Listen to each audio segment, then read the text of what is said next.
Saúde do Cordeiro com a santa e gloriosa paz de nosso Senhor e Salvador Jesus Cristo. Amém, amados? Amém. Glória a Deus. Eu gostei do amém pro radical. Para você, Santa? Glória a Deus. Eu gosto assim. Glória a Deus. Colocaram um relógio aqui, vocês são espertos, né? Glória a Deus. Pastor tem mania feia de passar um pouquinho do horário. Amados irmãos, venho aqui, antes da mensagem, expressar a minha gratidão, a minha alegria, ao meu pastor Elvis Guimarães pela confiança mais uma vez. Obrigado. Meu pastor Elvis Guimarães pela confiança, pela alegria de estar aqui com os irmãos. Quero agradecer também pela vida do meu pastor Neto Barbosa, pela vida do pastor Jorge, pela vida do pastor Tiago. São irmãos amados com quem tenho tido contato e aprendido e crescido muito na graça junto desses irmãos. Quero fazer também um agradecimento especial também às irmãs da Salinha, a irmã Juliana, a irmã Eliane, a irmã Zilda, que nós chamamos carinhosamente de Pia. Tem nada a ver Zilda com Pia, mas é assim.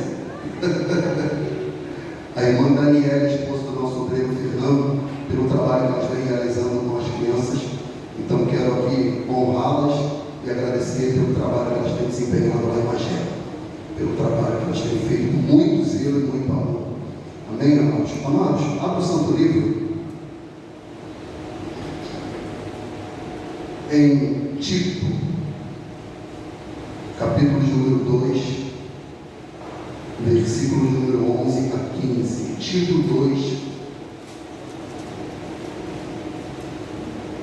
do versículo 11 a 15.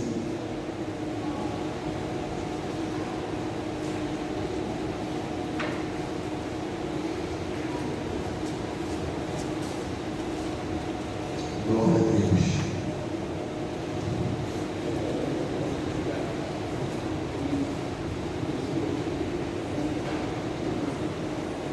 Tito é entre 2 Timóteo e Filemão.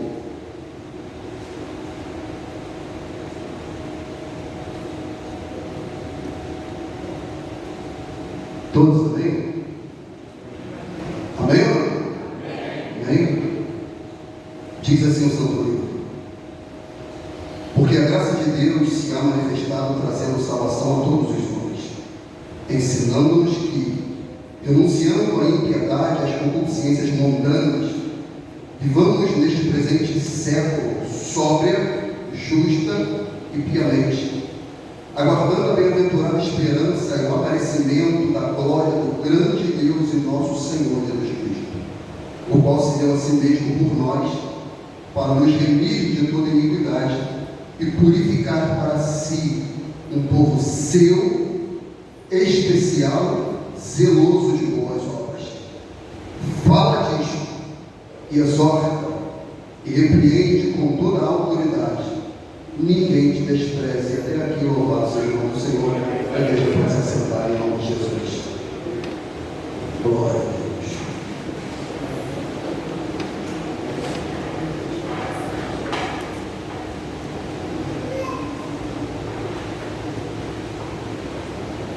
Queria que você me prestasse a sua atenção nesse momento, nesses minutos que passaremos juntos. Talvez seja esse o tema que eu mais gosto de abordar. Entre tantos temas que já preguei e prego, talvez o tema sobre transformação de vida é o tema que eu particularmente mais gosto de abordar. E percebendo, amado, percebendo o tempo em que vivemos, eu acho de suma importância sempre nós estarmos abordando sobre esse tema. Por quê? Primeiro que o Brasil tem mais de 50 milhões, segundo o IBGE, de cristãos. Brasil. Isso significa que mais da metade da população brasileira se denomina, se considera cristã. Mais de 50% da população. Agora, se de fato a nação brasileira, mais de 50% dela, se denomina cristã, por que tanta corrupção? Por que tanto pecado? Por que tanta mentira? Por que tanta violência? Por que tanto homicídio? Por que tanto divórcio? Por que tanto abuso contra as crianças? Num país em que a gente observa pelos dados, pesquisas, que mais de 50% da população brasileira se denomina cristã. Qual é a evidência disso? Quais são as características de um salvo, de um nascido de novo, de um regenerado, de um transformado, alguém que teve uma experiência com Jesus, alguém que teve uma estrada de Damasco? Qual é a característica, amado? Quais são as evidências? Paulo foi um grande evangelista, um missionário, um pregador, um apóstolo, e ele fundou dezenas de igrejas. Mais de 70% do Novo Testamento foi escrita pelo apóstolo Paulo, e ele foi designando homens, pessoas que foram transformadas, pessoas que encontraram Cristo, pessoas que nasceram de novo, pessoas, amados irmãos, que de fato se tornaram nova criatura, oh glória. E ele coloca esses homens para ensinar, para pregar, discipular, encorajar, exortar a igreja, para santificar a igreja. 1 Timóteo 4,5 diz: porque pela oração e palavra é santificada toda criatura. Então Tito foi um homem desse. Tito foi um homem que foi colocado como pastor para encorajar a igreja, para instruir a igreja, para lapidar a igreja, para pregar salvação à igreja, para ensinar sobre santidade à igreja. E Tito é instruído a Paulo a falar sobre a graça, a pregar sobre a graça. Agora, irmão, sabe por que eu estou falando disso aqui? Eu não ia nem pregar essa mensagem. Eu vim falando com o Bruno Fernando, falei: Fernando, eu tenho um leque de mensagens, mas eu não decidi, o Espírito Santo também testificou. E nessa semana eu tenho algumas assistências, não a membros da igreja, mas outras pessoas. E sabe o que me deixa impactado? É que as pessoas, amados, não têm a mesma paixão que o apóstolo Paulo tinha por Cristo. As pessoas não têm a mesma paixão que o apóstolo Pedro tinha por Cristo. Não tem. Sabe por quê? As pessoas estão trocando Jesus por uma formatura, por uma dança, por um copo de cerveja, por uma bituca de cigarro. Simples assim. Eu estava aconselhando uma pessoa em que separou-se do seu noivado porque a sua noiva, ao premiar-se, ao se formar-se, ao passar na faculdade e na festa, para pregar o canudo, cristã, não falo de ímpar, não é cristã, ao pegar o canudo na festa, e na festa tinha todo tipo de música, todo tipo de situação, mas estou falando de uma serva, irmão, estou falando de gente que fala língua estranha, estou falando de gente que tem oportunidade de igreja, não estou falando de um novo convertido, estou falando de gente com mais de 15 anos de igreja, mais de 15 anos de igreja, em que ia chegar num ambiente desse, ao tocar, eu vou ter que falar, não tem jeito, ao tocar, ao tocar, todas essas músicas que não prestam, a cristã dança, vai até o chão, escandaliza e vergonha o nome do Senhor. E o seu noivo falou: não faça isso, não se comporta dessa maneira, não faça isso. Você, além de desonrar a Deus, você vai me envergonhar, você vai me expor. Mas ela não quis. A fala dela é: você não quer se alegrar com a minha vitória, você não quer celebrar comigo, você não compactuou com a minha vitória. Ele falou: não é que eu não celebro com a vitória, não é que eu não compactuo com o seu êxito, eu quero, mas a questão é que você está desonrando o nome de Deus, você não está me respeitando como homem, você está jogando na lama o nome de Jesus. Mas ela fala: eu sou salva. A Bíblia diz que a árvore só é pelos frutos. Não é pelo falar, não é pelo pregar, não é por expulsar demônio, não é por curar enfermo, é por santidade ao Senhor. Santidade, obediência a Deus, amado. Fidelidade a Cristo, amor a Cristo, a palavra do Galileu. E Paulo, com muita maestria, inspirado pelo Espírito, ele diz: porque a graça de Deus não é a graça de homens, não é o favor de homens, não é o favor do presidente da República, não é o favor de senadores, não é o favor de político, é a graça de Deus, amado. Se há manifestado trazendo salvação a todos os homens, ou seja, graça para todos, favor para todos, salvação para todos, mas não é de todos, amado. Por que não é de todos? Porque se o texto parasse só aqui, porque a graça de Deus se é manifestado trazendo salvação a todos os homens, fundamentaria uma terrível heresia que diz que uma vez salvo, salvo para sempre, que é o universalismo, que pessoas ingressam numa igreja, ingressam numa religião, acham que foram salvas e se consideram salvas. O Neymar também é, amado. O Neymar entrega o gol para Jesus e o corpo para o diabo. Ué, faz o gol, abaixa a joelha, faz o sinal da cruz, coloca a faixa, 100% de Jesus. Ele também é. Mas cadê os frutos? Cadê a obediência a Deus? Cadê a reverência ao santo livro? Cadê o temor do Espírito Santo?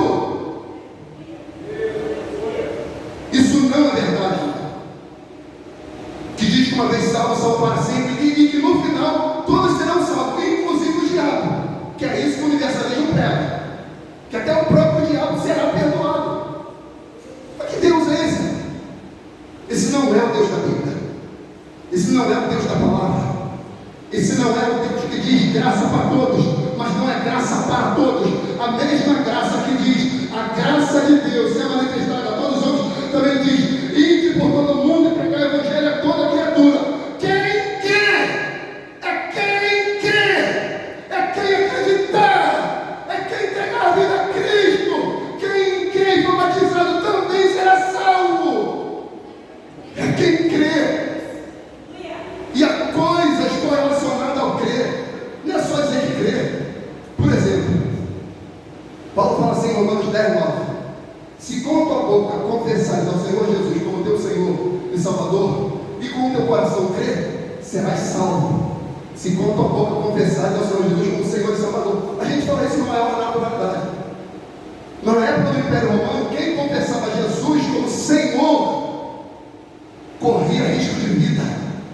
Porque Senhor no Império Romano era Quírios. Quírios era César. Então quem falava que o Senhor não era César, era Cristo, era morto.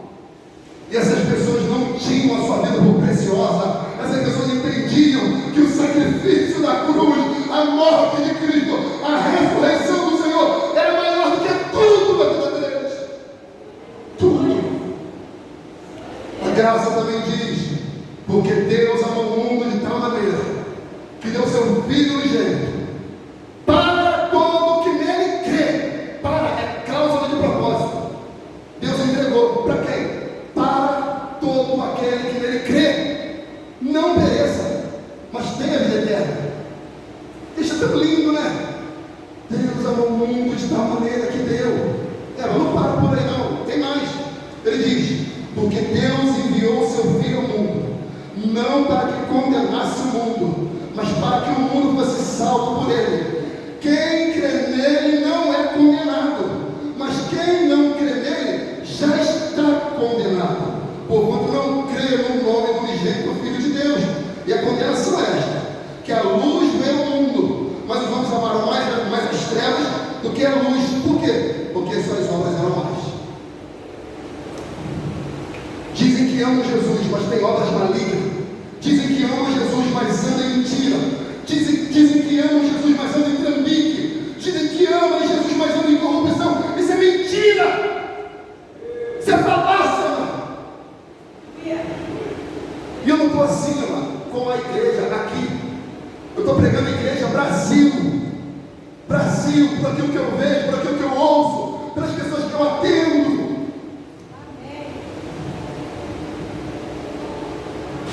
A luz veio, mas os seus não receberam. Não é assim que diz o texto. Evangelho de João 1, 11, 12. Ele veio para os seus, mas os seus não receberam. Mas todos quantos o receberem, é-lhes dado o poder de serem feitos filhos de Deus, aos que creem no seu nome, amado. Quem recebe, quem é transformado, quem é também crucificado como Cristo foi, esse tem a salvação. A graça também diz, e diz pela boca do próprio Cristo, Marcos 1,15: o tempo está cumprido, o reino de Deus é chegado, arrependei-vos e crede no Evangelho. Mudança de mente. Tem gente que pergunta, mas por que o nome do canal da Igreja Evangélica é virado na consciência? É para desse texto aqui. Porque o Evangelho é transformação de mente, transformação de natureza, transformação de espírito. Quando nós arrependemos, o Espírito de Deus vem sobre nós e muda a nossa mente, amado. Arrependimento é que a igreja brasileira precisa. Transformação, mudança de caráter, é disso que precisa. Não é só de tecnologia, não é só de ar-condicionado, não é só de mega-tempo, mega-church, apóstolo, presbítero, pastores. Não! A igreja brasileira precisa de arrependimento. É disso que ela precisa. Não é de um presidente crente, não, gente. Que eu vou tocar na ferida. A maioria da cristandade brasileira acreditou que em 2018 o Brasil seria redimido. A redenção do Brasil não está no homem, a redenção do Brasil está em Cristo. O espírito da iniquidade já opera, diz a palavra. Seja quem for que possa acender, o espírito anticristo já opera. Eles serão submissos. Eles serão submissos ao anticristo, a besta, ao profeta, Satanás. E as pessoas estavam depositando a fé em homens. Foram frustrados. Foram frustrados.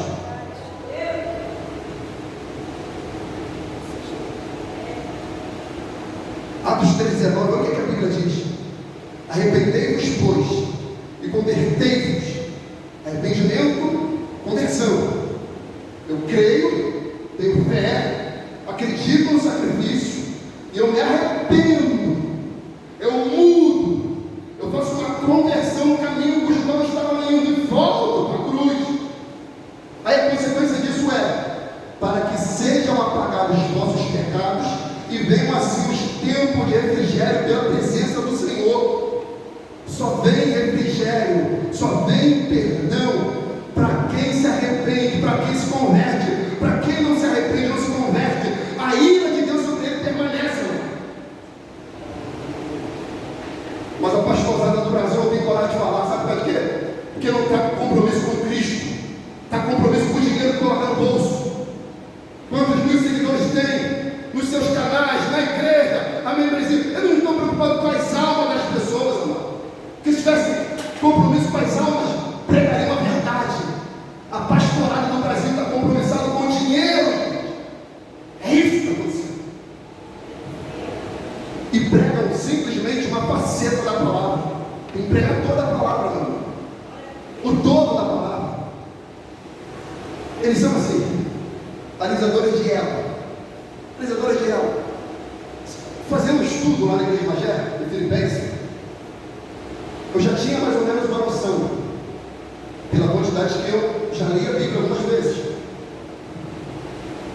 Eu sabia que no Novo Testamento, quando está ligado a Jesus, isso na teologia significa princípio de primeira menção.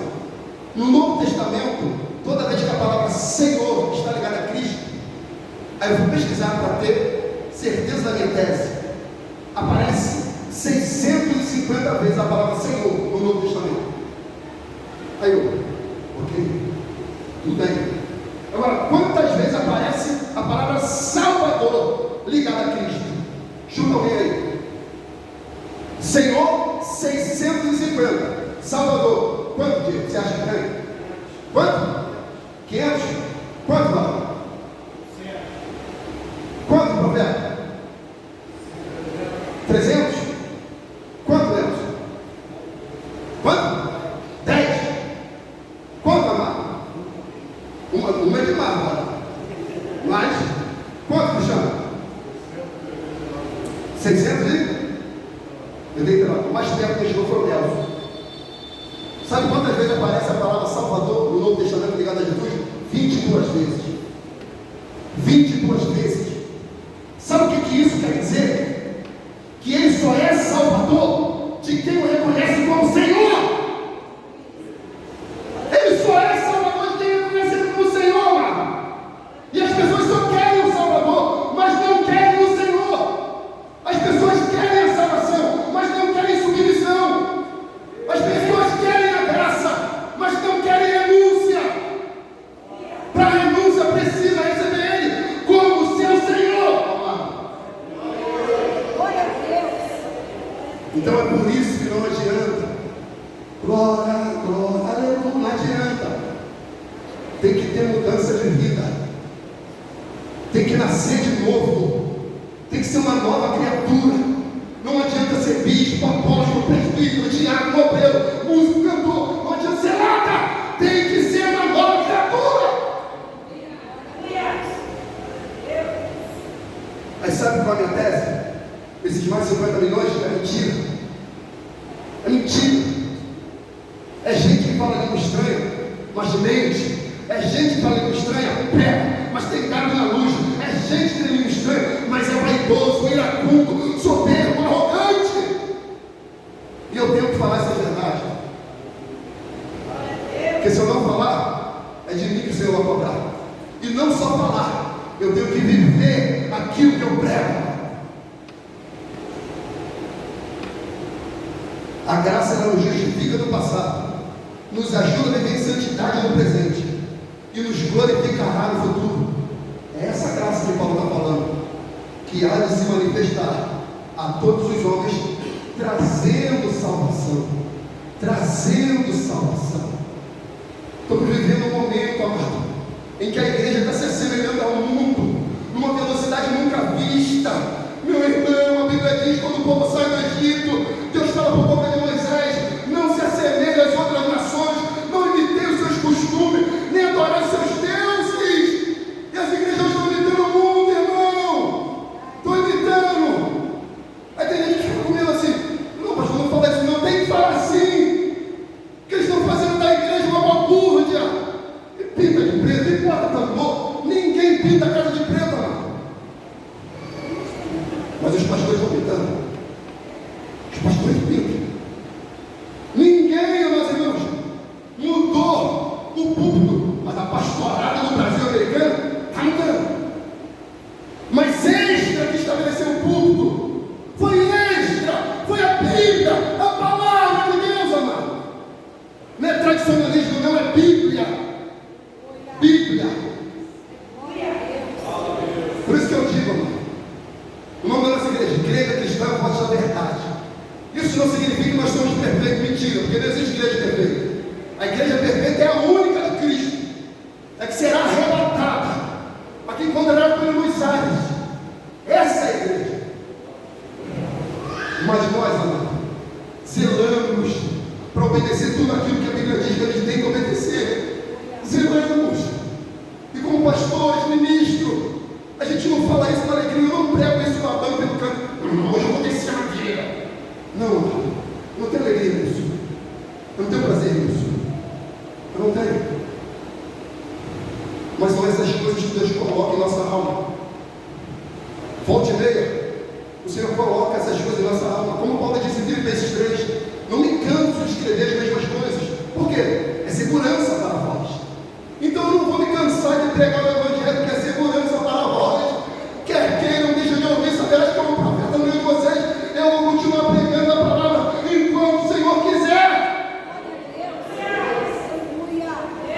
É Ele que cala os seus profetas. Não é homem, não é governo, não é demônio, nem Satanás. É o Senhor. Se Ele quiser, ele cala seus profetas.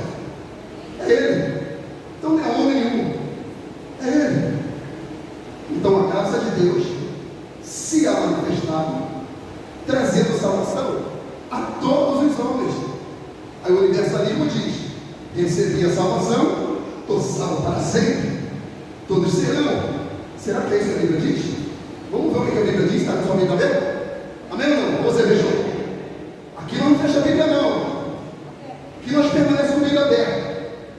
Porque não é o que eu me falo, está escrito. É o que está escrito. Versículo 12, na versão NVI, diz assim: ela quem? A graça, a salvação, o perdão dos pecados. Ela nos ensina a renunciar à impiedade e às paixões mundanas e a viver de maneira sensata, justa e piedosa nesta era presente. Entendi?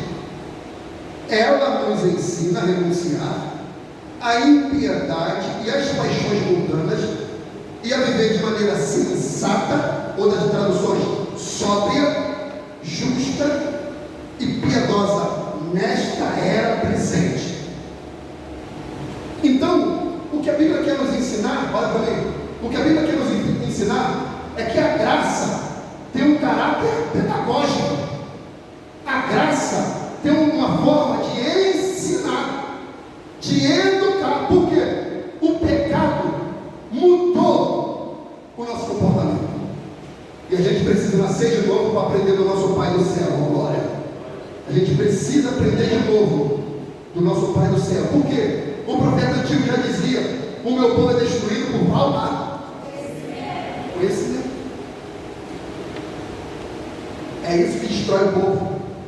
Mas não é só porque o conhecimento não chega, é porque também o povo rejeita. Não coloca nas costas só de quem está aqui, não. A responsabilidade para quem está aqui e para quem está aí.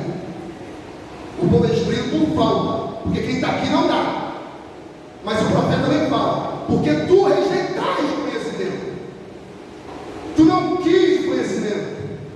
Hoje não tem Bíblia no tablet, no celular, impressa, tem tudo, mas não lê. Não lê. Vê filme, vê série. Tem série, não, que é troço de maluco, dura não sei quanto tempo. As pessoas viram à noite vendo série. O ano passa 15 minutos lendo a Bíblia. Verdade, verdade, verdade. Fica não sei quanto tempo no Instagram, mas não passa meia hora na palavra. Verdade, verdade, verdade. Vocês vão falar: pastor, eu nunca mais trago aquele erro para cá.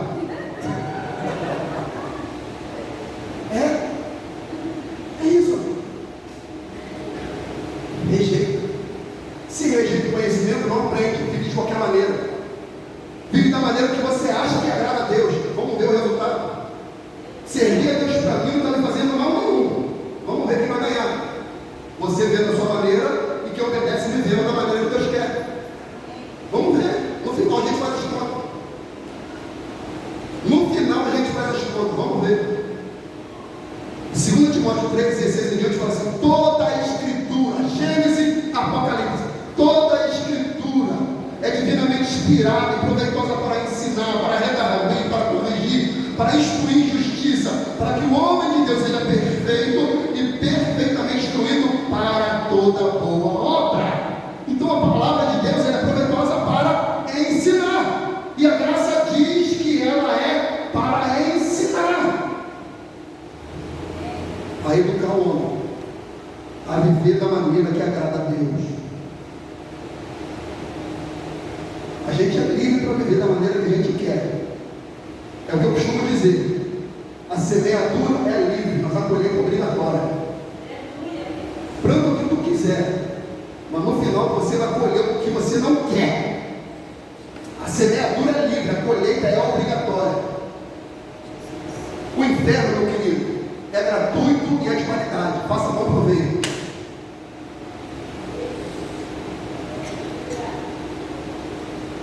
A graça, ela tem o seu caráter pedagógico, que a graça ensina. Quando a pessoa vem à luz do Evangelho nela, acontece nela, 2 Coríntios 5,17. Assim que se alguém está em Cristo, nova criatura é. As coisas velhas se passaram, eis que tudo se fez novo. Mas essa criança precisa crescer.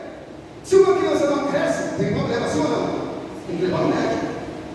Por quê? Porque essa criança não está se alimentando, se desenvolvendo adequadamente. O alimento não está sendo suficiente para essa criança crescer. Não está. Ou ela tem algum problema que tem que ser feita uma operação, um tratamento. Então por que as pessoas estão crescendo? Não estão recebendo o alimento adequado, não estão se alimentando da palavra, não estão se alimentando do santo livro de Deus, estão se alimentando de coach, estão se alimentando de pastores que parecem mais a vovózona.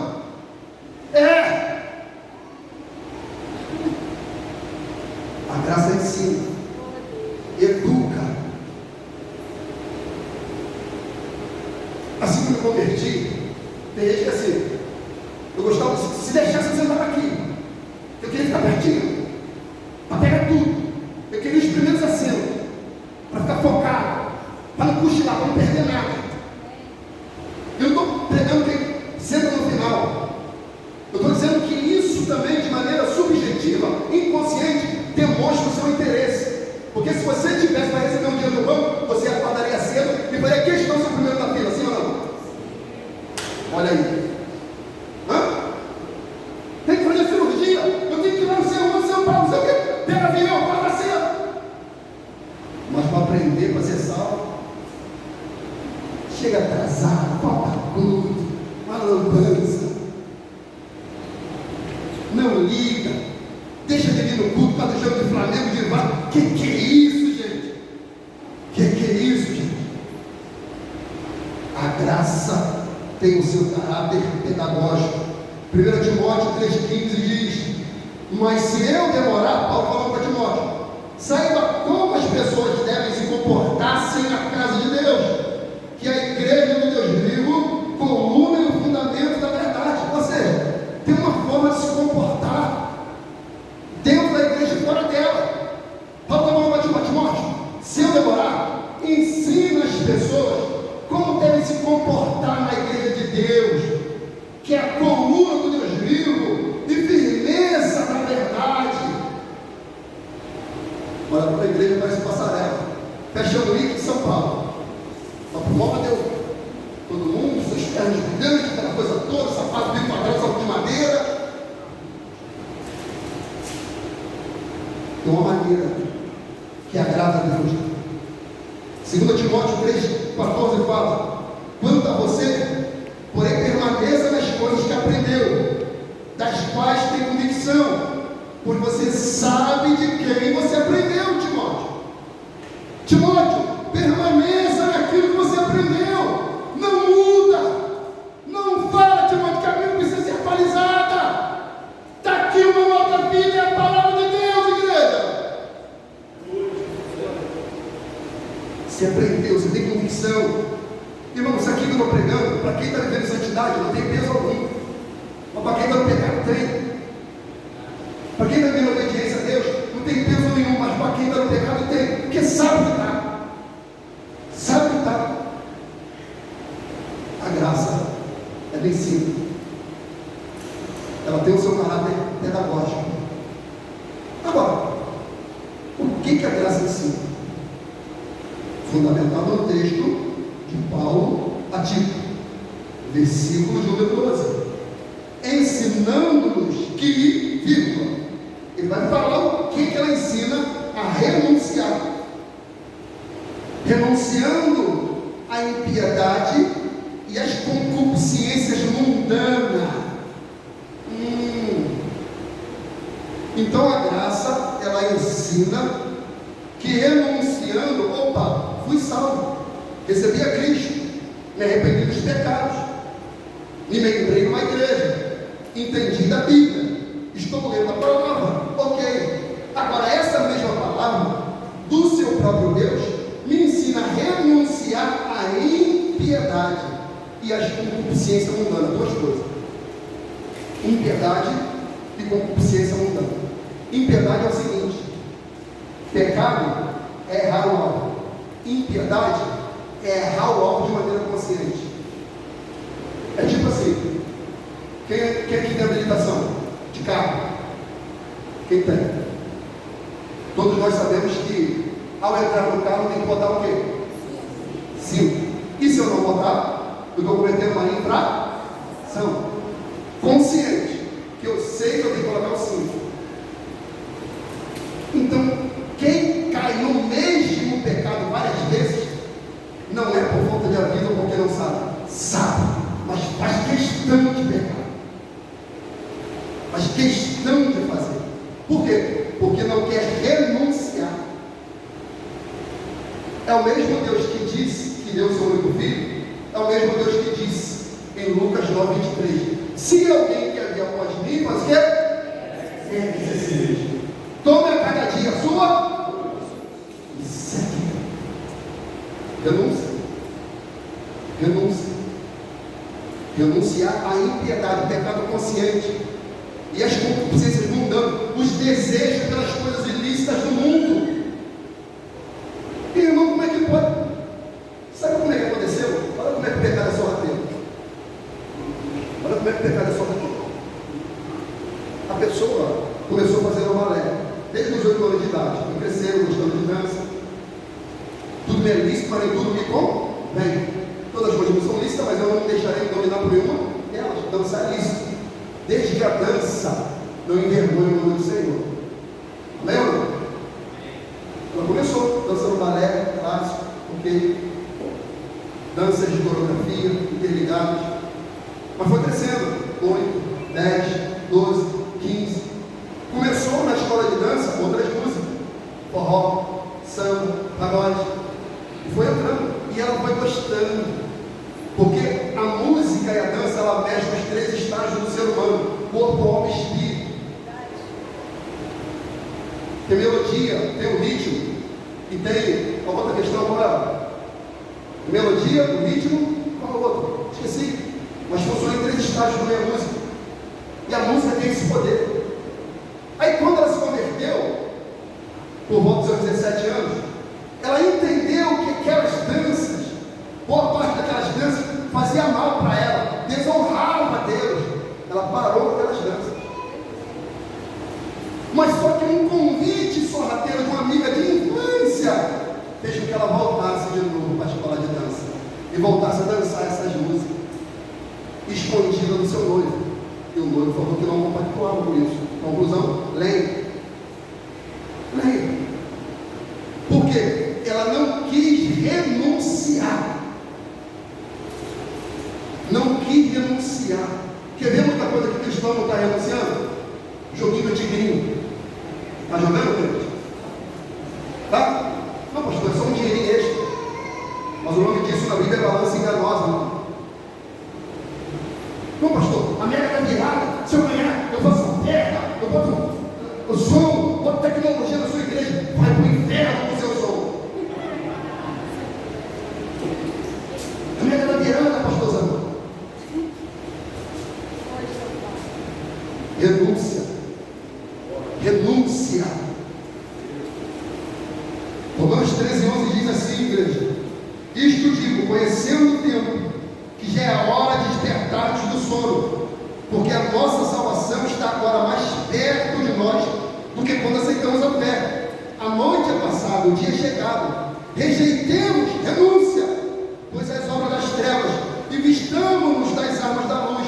Andemos honestamente como de dia, não em glutonaria que é excesso, nem bebedices, nem desonestidade. Está aqui, o tigrinho está aqui. Mas só que essa geração quer saber o quê? Não jogarás no tigrinho. Eles querem isso. Não fumarás maconha. Cadê, pastor, o texto? Não fumarás. Eles querem isso. Por exemplo, irmão, olha só. A Bíblia, ela tem um texto específico contra o aborto. Não tem um texto específico. Mas o todo da Bíblia nos dá consciência que Deus é a favor da vida, sim ou não? Sim. Não tem um texto específico falando: não usarás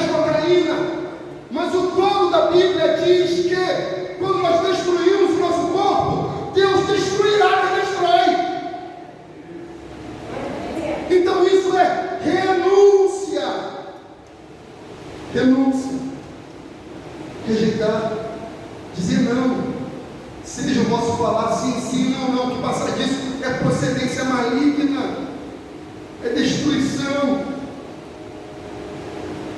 Paulo disse para Tito, pregar aos irmãos, Tito 3,13, ele falou, vira a folha e você vai ver, porque também nós éramos, passado, no outro tempo, insensatos, desobedientes, extraviados, servindo a várias concupiscências e deleites, vivendo em malícia, em inveja, odiosos, odiando uns aos outros, mas quando apareceu a benignidade, a graça e o amor de Deus, nosso Salvador, para com os homens, não pelas obras de justiça que houvéssemos feito, mas segundo a sua misericórdia, nos salvou pela lavagem da regeneração e da renovação do Espírito Santo, que abundantemente Ele derramou sobre nós, por Jesus Cristo, nosso Salvador, que sendo justificados pela graça, sejamos herdeiros segundo a esperança da vida eterna.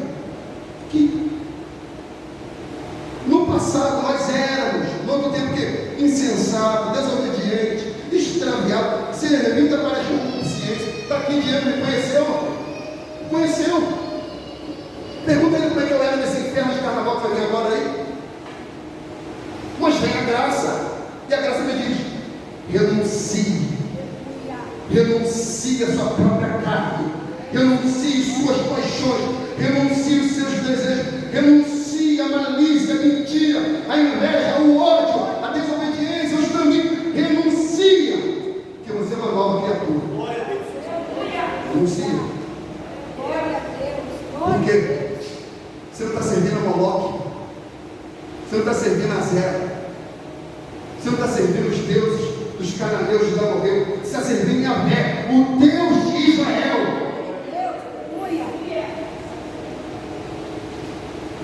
É assim, a igreja brasileira confunde santidade em deixar de fazer.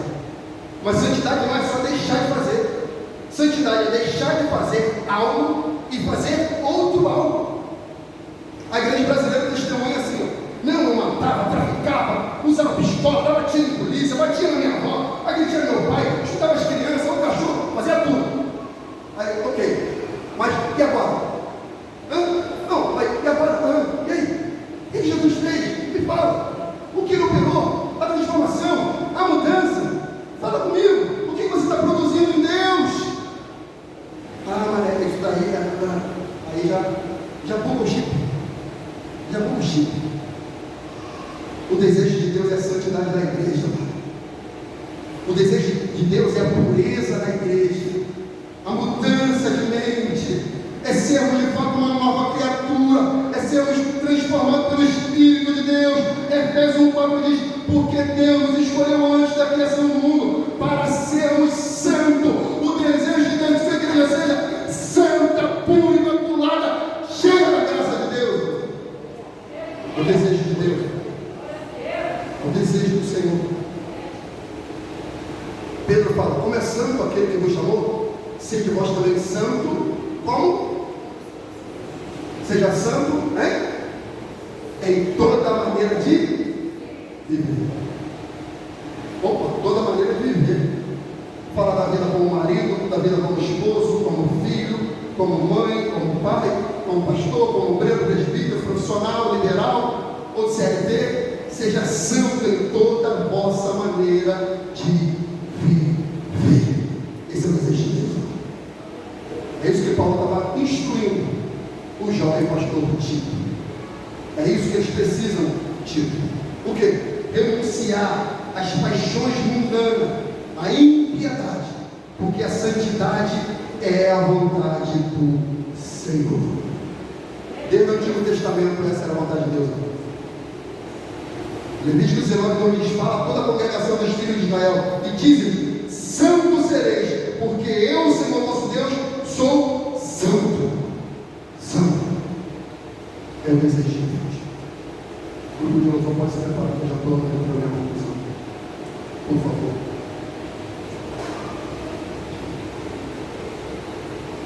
Santidade.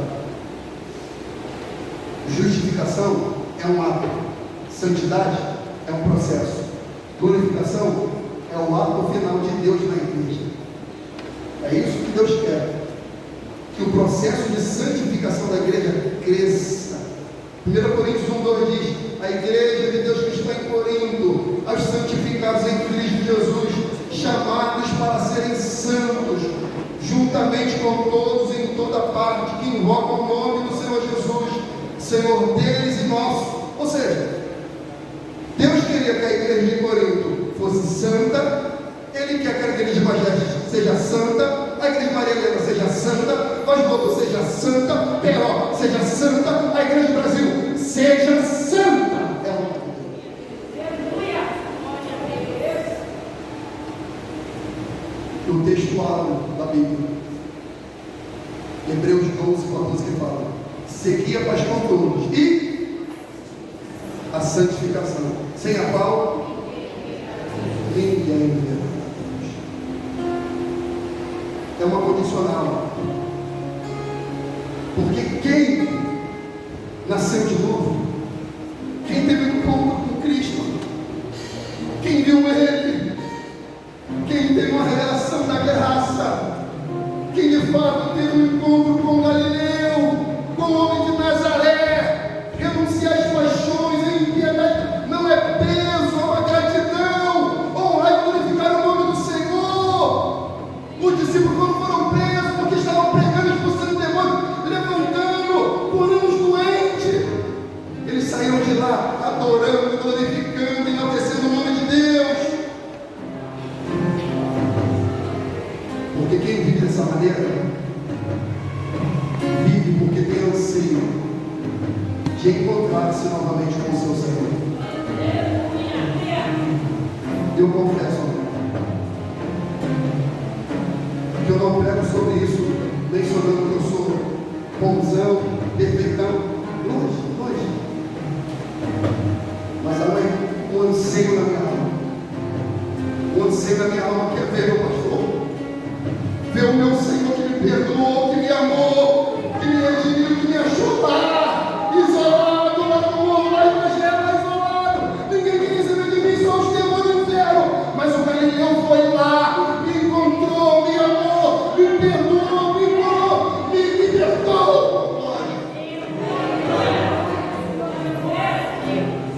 E quem não viveu isso, acontece que Paulo disse a Tito 2:13 em diante: quem renuncia tem uma consequência, tem uma resposta. Ele diz: aguardando a bem-aventurada esperança e o aparecimento da glória do grande Deus e nosso Senhor Jesus Cristo, o qual se deu a si mesmo por nós, para nos remir de toda iniquidade, purificar para si um povo seu especial, zeloso de boas obras.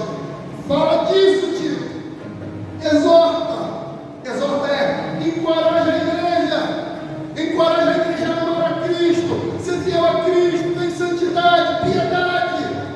Encoraja eles, tio. E repreende com toda autoridade. Ninguém te despreza. Quem vive assim, aguarda Jesus voltar. Quem vive assim, aguarda o Senhor voltar. Esse é o anseio da minha alma. Esse é o anseio da minha alma.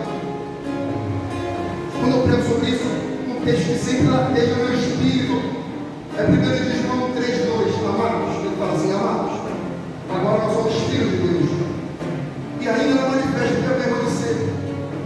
Mas quando ele se manifestar, nós seremos semelhantes a ele, porque assim como ele é, ó glória, nós o veremos, assim como ele é, nós veremos a Cristo, teremos nossos corpos transformados, seremos semelhantes a ele, amado. Ali se dará o fim do pecado, que é a glorificação, a transformação do corpo. É isso que eu aguardo, amado. Filipenses 3:20 diante diz: mas a nossa cidade está no céu, onde também esperamos o Salvador, o Senhor Jesus Cristo, que transformará nosso corpo batido para ser conforme o seu corpo glorioso, segundo o seu eficaz poder, sujeitado também a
tempo e piedade ao Senhor.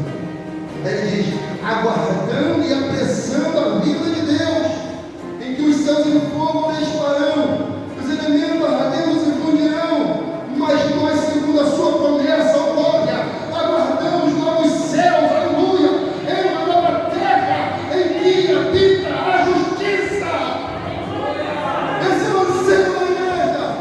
Novo céu, nova terra, meu Messias, de Cristo, morar no Nova Jerusalém, sentar com Abraão, Isaac, Jacó, Pedro, Paulo, Cristo, está todo mundo lá, todos nós, irmãos, lá, sentados na praça, comendo a folha da árvore que dá saúde às nações. Começando com Jó, falando: Jó, como seu testemunho me encorajou, Jó, como seu testemunho me encorajou, Jó, você foi um homem temente a Deus, reto, justo, desviava-se do mal, tendo você adorava, não tendo você também adorava, tendo saúde você adorava, enfermo você adorava, Jó. Você é corajoso. Pedro, como você me ensinou, Pedro. Pedro, eu era assim, prepotente, arrogante, soberbo. Eu achava que eu fazia, acontecia, que nada. Quando a pressão veio, nem que eu descia. Eu traí, eu abandonei. Mas quando eu vi a sua postura, Pedro, você me encorajou a ser fiel até a morte. E a dignidade é: não quero morrer como meu Senhor, não sou digno disso. Nós veremos, veremos nossos irmãos que tiveram o privilégio de partir primeiro, porque os mortos ressuscitarão primeiro, e quem ficar vivo será transformado. Essa é a esperança da igreja. Essa deve ser a esperança da igreja. Esse deve ser o anseio da igreja. Ver Jesus vindo nas nuvens, com seus santos anjos, diz a palavra, o arrebatamento, a trombeta soando, Deus de fato julgando as nações. Aguardar o retorno do Messias. É isso. É isso. Uma graça que ensina, uma graça pedagógica, uma graça que educa, uma graça que muda a mente, uma graça que dá sabedoria e que muda comportamento. A graça, salvação. É o exemplo que eu sempre dou. Tipo assim, Cristiano, motorista aí, caminhão, né, Cristiano? Você dirige caminhão? É? Cristiano, você já viu algum acidente já? Visto? Acidente grave. Quando o caminhão pega um ser humano, cheio, geralmente é caixão fechado, sim ou não? É impossível alguém ser atropelado por uma chicane, um caminhão, Cristiano, e ser a mesma coisa. Se sobreviver, vai ter sequelas. Isso? Tem sequelas. Então, se alguém é atropelado por uma chicane, é impossível permanecer da mesma forma? Assim é alguém quando é atropelado por Jesus, é impossível permanecer da mesma maneira. Quando alguém é atropelado por Cristo, quando a cruz é revelada a Ele, quando o sangue do Cordeiro tem sobre Ele, é impossível ele ser a mesma coisa. Ele vai ser transformado, ele vai ser mudado. É impossível. Paulo estava indo para matar, a escânia da graça veio, atropelou. Ele voltou toda a vida. Mudou. Conversão, ó. Mudou. Vou matar os cristãos. Vem Cristo, vai nada, vai dar vida, vai lá.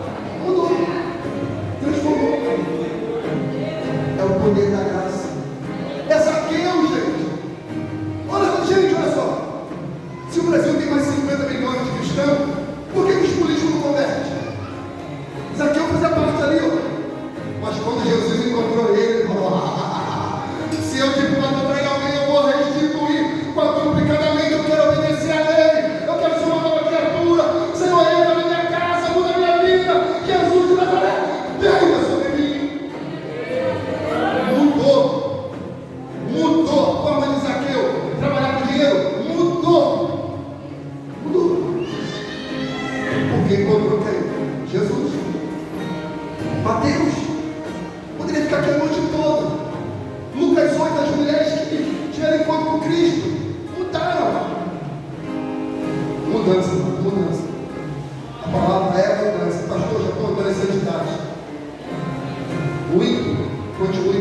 impiedade. O justo continue na prática da justiça. E o santo seja mais santo, santo, santo, santo, porque santo é o Senhor. Fique de pé comigo, por favor, em nome de Jesus. Se você é grupo de louvor. O pastor? O senhor, pastor. Lembrar de cantar o estrago, pastor. Pregar já só tem misericórdia de Jesus, mas cantar o estrago.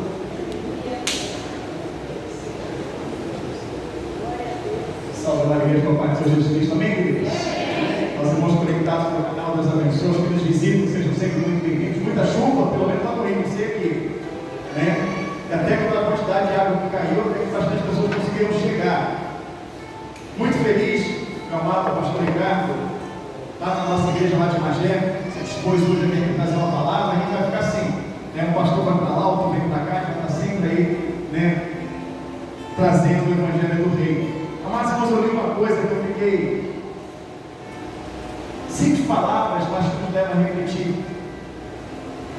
Que quando o Senhor ele foi criar as árvores, as frutíferas, quando ele foi criar as ervas, ele falou com a terra: produza a terra ervas verdes, frutíferas. E às vezes você fica se perguntando: por que as coisas da minha vida não dão certo? Por que a minha vida profissional está morrendo? Por que a minha vida sentimental está morrendo? Esse texto explica. E se você tirar uma planta, se você tirar uma árvore da terra, o que acontece com ela? Ela morre. Quando Deus ele cria os peixes, as baleias, ele fala com o mar: produza água, seres viventes. E vem os peixes, vem as baleias. E quando você pesca, tira o peixe da água, o que acontece com ele? Vai morrer. Ele morre. Questão de tempo. Mas quando Deus me criou, quando Deus te criou, quando Deus ele fez o ser humano, ele fala com ele mesmo: façamos o homem a nossa imagem, conforme a nossa semelhança. Ele fala com ele mesmo: façamos. E você veio de Deus. Se tirar o ser humano de Deus, o que acontece? Vai morrer também. O que acontece se tirar o ser humano de Deus? Vai morrer. Se tudo na tua vida está morrendo, não tem Deus. Volte para Cristo. Se entregue a Ele.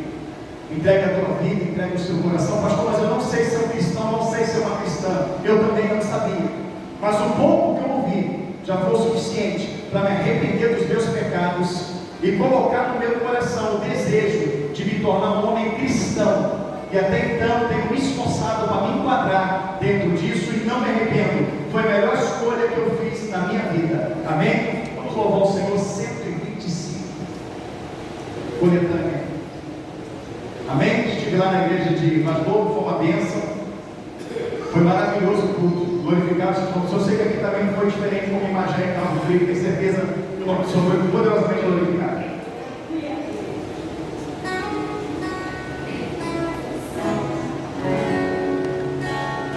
Aleluia, Jesus. Maravilhosa é a tua presença, Senhor, a tua graça. É o teu Espírito que nos alegra, que nos vivifica. É as tuas mãos poderosas que têm guardado a nossa entrada, a nossa saída, o nosso deitar e o nosso levantar. O motivo de estarmos aqui, Senhor, é gratidão. Gratidão porque durante toda a semana o Senhor nos guardou. Por mais difícil que ela tenha sido, meu Pai, nós estamos de pé. Então nós estamos agradecendo por uma semana que passou. E te agradecendo por mais uma semana que se inicia, meu Pai. Quantas pessoas não tiveram pão para comer no dia de hoje? O pão na nossa mesa está lá. Quantas pessoas saíram de casa e não voltaram, Senhor? Nós podemos dizer: Ebenezer, quem que nos ajudou, Senhor?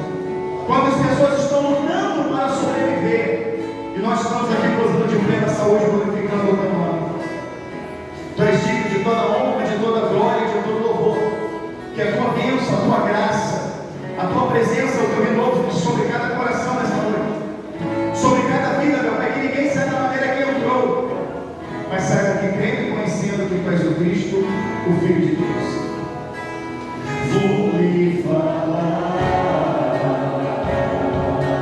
de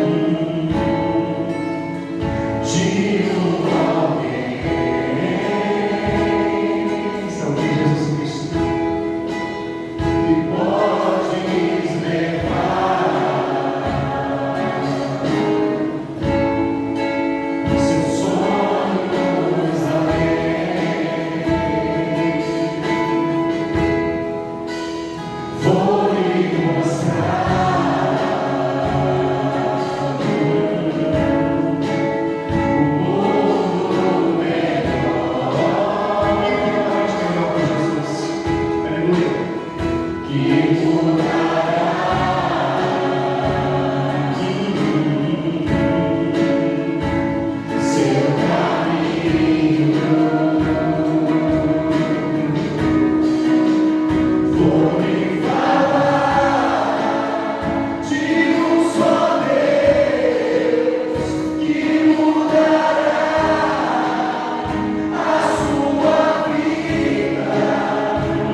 Maravilha, Deus!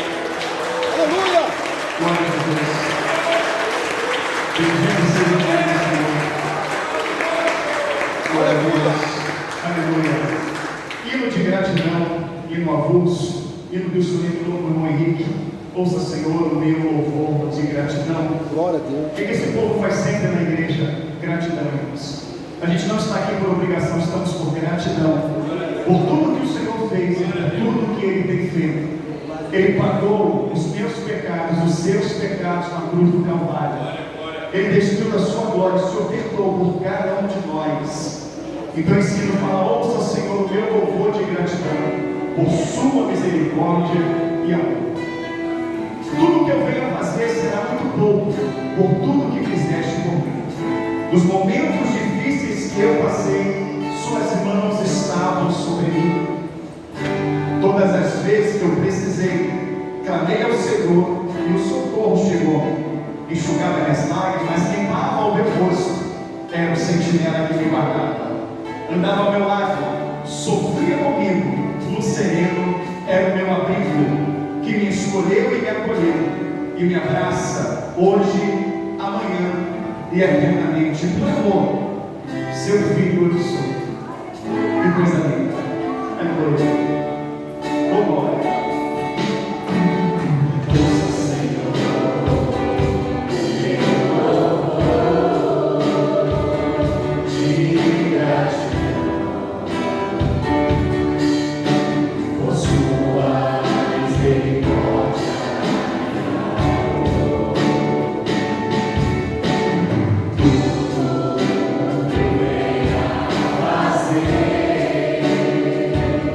Say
toda treva, toda bruxaria, todo encanto, todo feitiço, toda macumbaria.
misericórdia seja sobre cada um.